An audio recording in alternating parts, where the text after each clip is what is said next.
Good afternoon, everybody. Hope you've all had a good morning of information. Oh, it's very sunny here. It's got quite warm. It's a lovely day.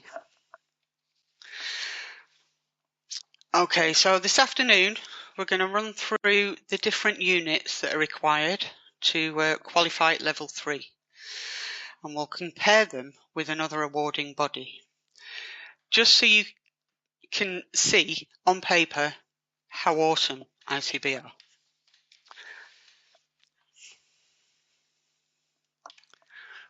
Okay, let's get going. Okay, so ICB level 3. There's 4 units, M4, 5, 6 and 7. With them 4 units, there's 5 home-based exams. Now, each of the units follow a particular business type. So M4 will be your final accounts for a sole trader, M5's partnership, M6 non-profit, and M7 limited companies. Now, as most of you will be aware, they're all home-based exams. You can use your notes, you can use Google, but by the time you get to M8, that's closed book. Now, a lot of people panic over this, and there's really no need to, because all it's doing is going over a topic from each of the previous levels that you've already qualified in. So it's more about making sure it's your own work, getting your identity, making sure you are who you say you are, etc. But M4 to M7 are all 3-hour exams, and you'll have completed everything that you need. M8 is just a 2-hour exam that gives us that opportunity to see you doing the work and ensuring that all your knowledge is where it needs to be. M4, obviously being the first unit, it's quite a big unit because each of the different business types, we cover the year end. Now, with M4, because it's the first unit, it also covers the middle bookkeeping. So your reconciliations, your VAT returns, and year-end adjustments, all before you get to your profit and loss and balance sheet. So it is quite a big unit, but don't let that put you off. Don't look at the size of the book and go, oh my lord, what have I done? You do one chapter at a time, 1 page at a time. If you've got questions, ask there and then. Don't be shy. Nothing, you don't have to complete any of this in a hurry. It's all about you and putting together your desires, what it is you want, what you're aiming for, etc. So by the time you've done M4 and you've finished it, you've probably done half of the level 3. So the rest of the units are much smaller. So you'll have really broken the back of the level by the time you get to the end of the level, the M4. Now, comparing this with AAT bookkeeping, considering we've got 4 units, they've only got 2. And at the moment, they're 2 centre-based exams. Now, their 2 units are very similar in syllabus to our M4 and M5. The AAT don't cover non-profit or limited companies at all within the bookkeeping syllabus. So you would to do those, well, not the M6, but to do limited companies, you would have to do the accounting pathway and take it through to level 4.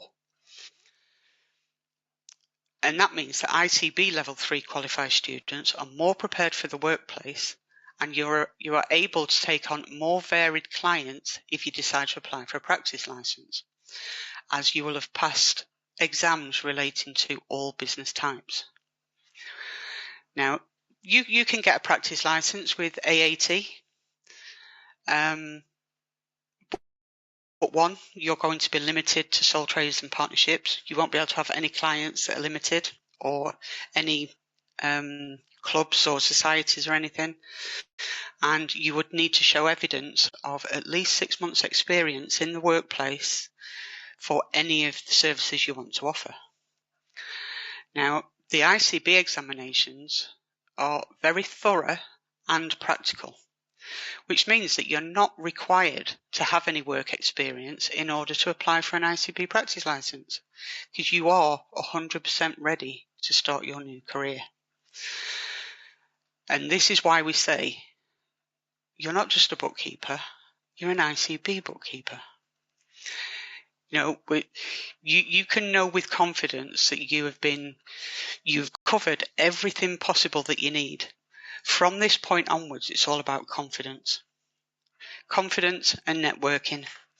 And, if you can do our accounts in the exams, you can do anybody's.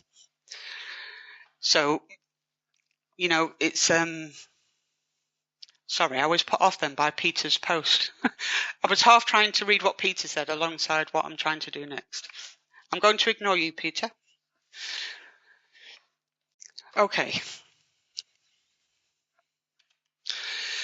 So, level 3 qualified student could lead to employment as a bookkeeper, an accounts supervisor, finance assistant, senior bookkeeper, assistant accountant, etc., etc. There's lots of opportunities in the working world. But I would probably say that maybe 85 to 90% of students that start these qualifications are doing it because they want to run their own business. So a level 3 qualified bookkeeper with a practice license, you can complete all of the day-to-day bookkeeping tasks, complete and submit VAT returns, carry out the period end and year end adjustments, and can draft the final accounts for all business types. From that point, you then need to hand over to an accountant for them to adjust the final accounts for tax purposes and then submit and sign them off to HMRC and Companies House. Now, we have many members in practice that leave it there. They're happy to be there. They're not interested in tax, and they're more than willing to pass it on for somebody else to have that headache. But at the same time, if you want to do everything for your clients, including their tax returns, you can do that via the level 4 units.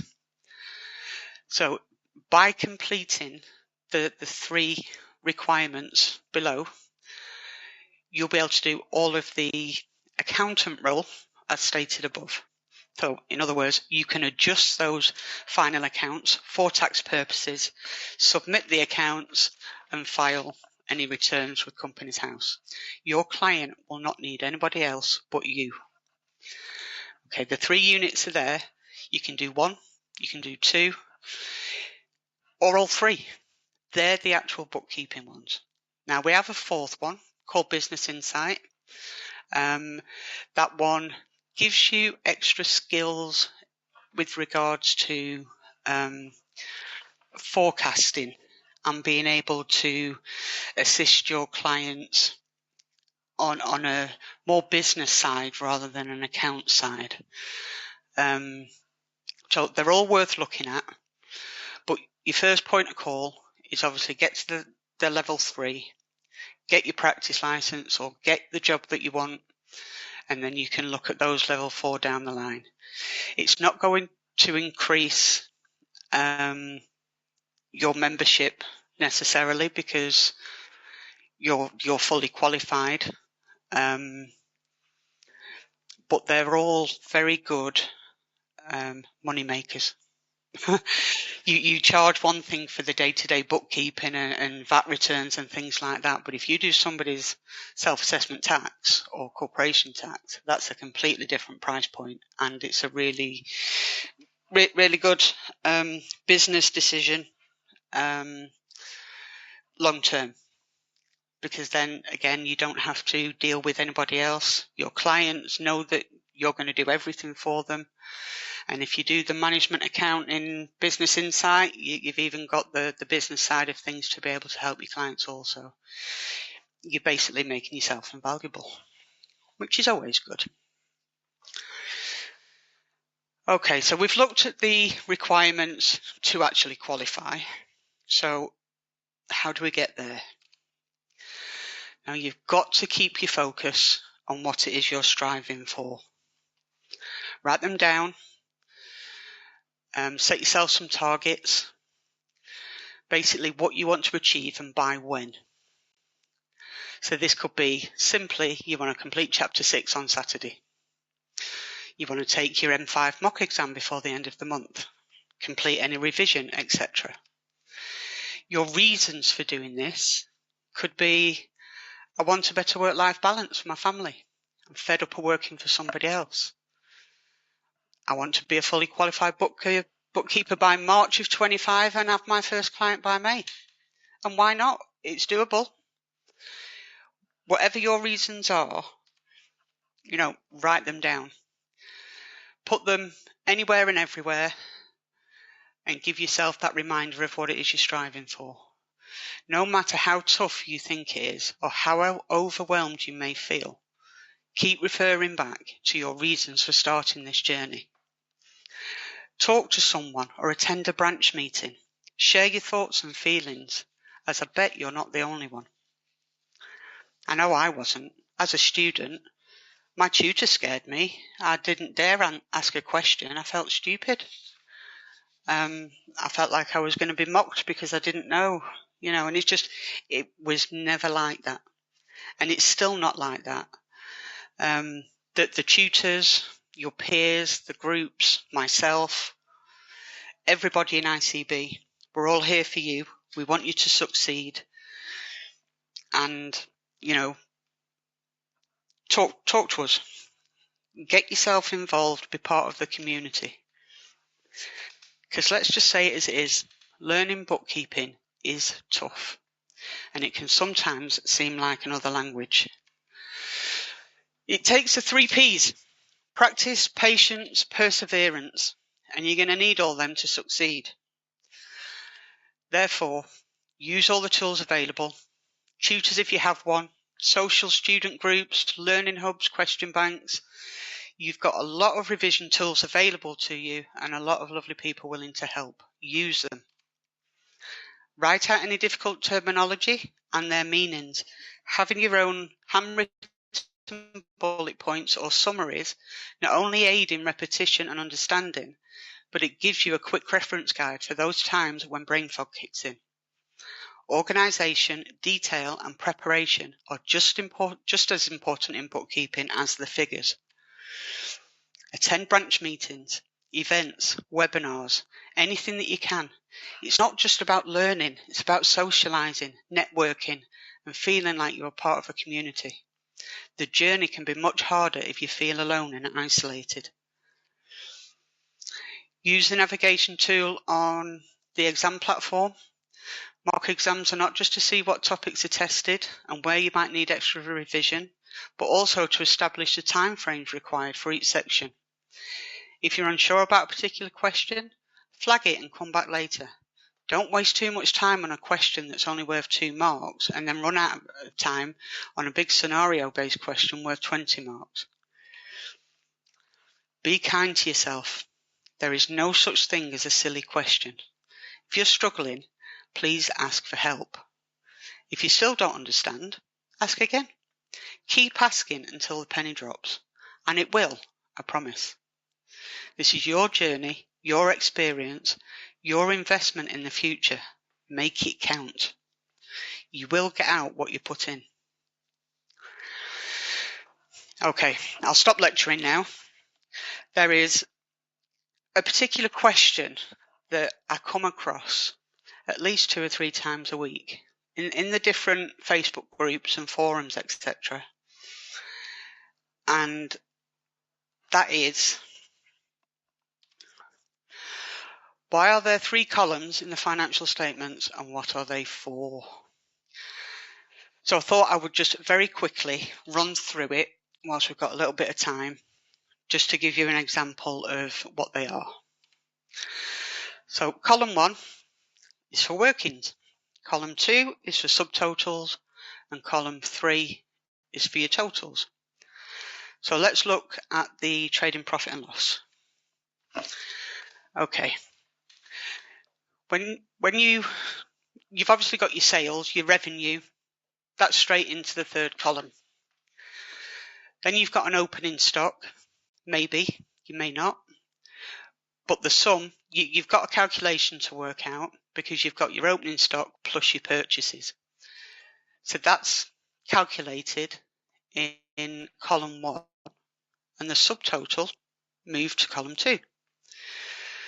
But it doesn't end there because you've then got to minus your closing stock. So that sum is done in column 2, and the final total of the cost of sales is moved over to column 3. So again, under the expenses section, you could have things like wages, that there's no adjustment required, straight into column 2. But utilities, you've paid a bit too much, so you have to deal with a prepayment. So do that calculation, that working, in column 1, and put your overall utilities into column 2. Same for insurance. You're waiting on an invoice, so you've got an accrued amount to put in there. Do the working into column 1, put the total in column 2, add up your column 2, and it gives you your total expenses in column 3. It's literally as simple as that. Now, there's nothing wrong with you using 2 columns and combining those first 2 column figures into 1 column. There's no hard and fast rule. I think throughout your studies, you've probably done assignments or done activities based on either or. The important column is the third column, and that's where your totals go. This type of layout and showing the breakdowns and the workings helps your boss, your client. It's telling them exactly where these figures have come from and why they are what they are. And for somebody that doesn't understand the account side of things, it's helpful to put it in 3 columns. But as I said, it's not necessary, and it's certainly not something that we test on. But it is something that seems to come up a lot because students are confused as to the point of the 3 columns. So with a balance sheet, again, it's a similar thing. You've got your debtors, but there's a bad debt provision. So again, you do that working in column 1, and you put your net debtors into column 2. And, it's purely a workings column to show those who don't understand where the figures have come from. But again, there's no hard and fast rule to it. Okay, so do we have any questions? Or has Peter answered them all so far already? I have to say, I wish you guys could talk to me because I feel very silly talking to a screen because it feels like nobody's there.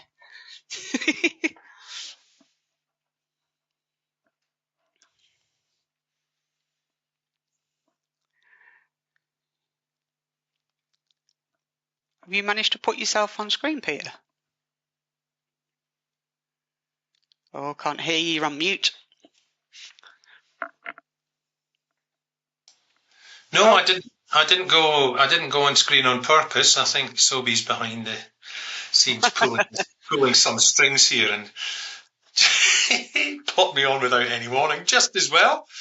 I was just looking at Paul's. Paul's asked the question: what's the difference of financial statements, corporation tax for micro and small businesses? Do you need both? So I'll say the answer rather than trying to type it. Yeah. Is that the corporation tax doesn't vary whether it's a micro business or a small business or a medium-sized business. So corporation tax is corporation tax, as I think you're hinting at. You're aware that when we when we prepare the financial statements, there are different standards, FRSs, that apply to the micro from the small. So FRS 105 and FRS 102 with some brackets after it. But so those concepts. So the financial statements level 4 module certificate does cover both micro and small. It's got 102 and 105. The corporation tax is just corporation tax, and it applies to all businesses, all companies, I should say. Yeah, there's different rules, isn't there, with regards to how you lay out your accounts and how they're adjusted based on whether or not you're a small or a micro, etc. And that's what the financial statements unit teaches you. You go through all the adjustments for the accounts for tax purposes, as well as then how, what HMRC excuse me, and Companies House require of you of how you set out those accounts. So although it's not a prerequisite to corporation tax, it's advisable to do it hand in hand because the two very much go together. Oh, our screen's just gone. Does that mean we finished? No, because we're still live. Are people watching us? Yeah. That's in the live chat. Yeah. Why is your screen? There are people here, Danya.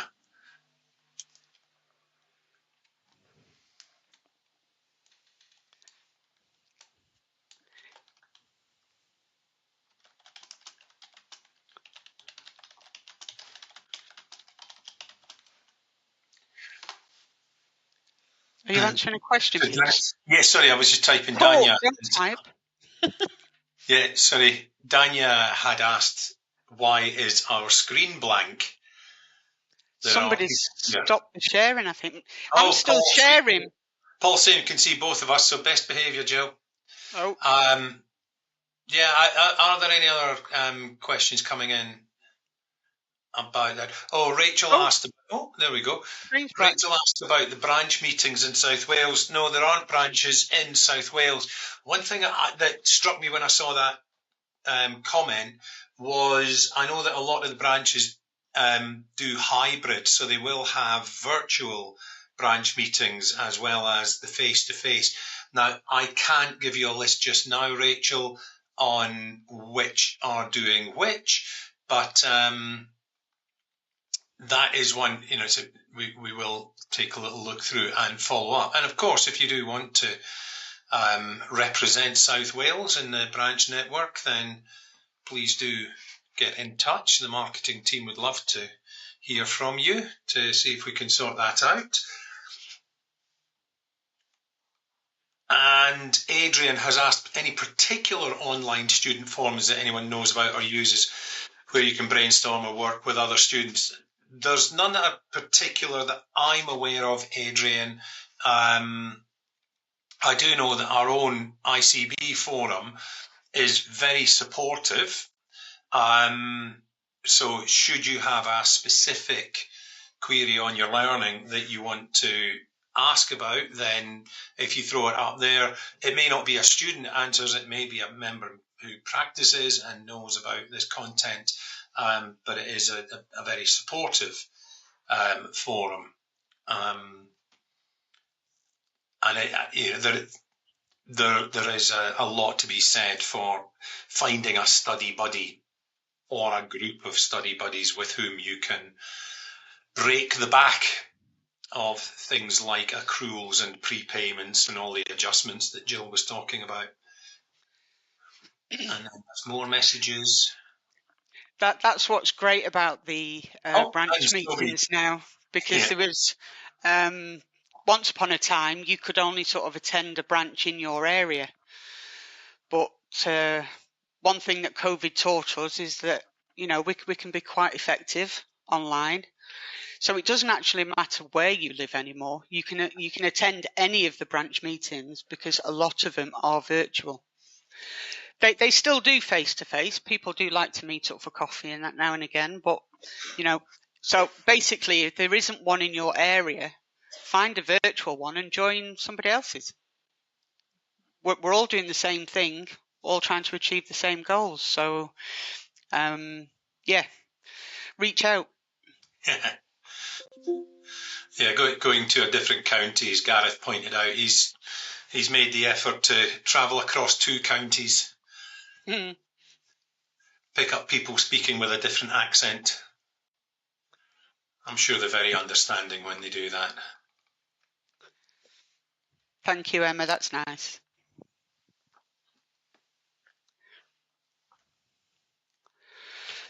Okay. Are we done then, Pete? I think we are. So I'm just checking through things that say I've got red dots on them. No, that's good. No other questions coming in. Well, me and Peter are part of the learning team. So if you do have any feedback, you got anything to pass on, got any questions, our email address is on screen. Feel free to get in touch. Or if you have any queries and you want to speak to us, give us a call. Always happy to hear from you. All right. Thank you very much, everybody, for coming, and enjoy the rest of your evening.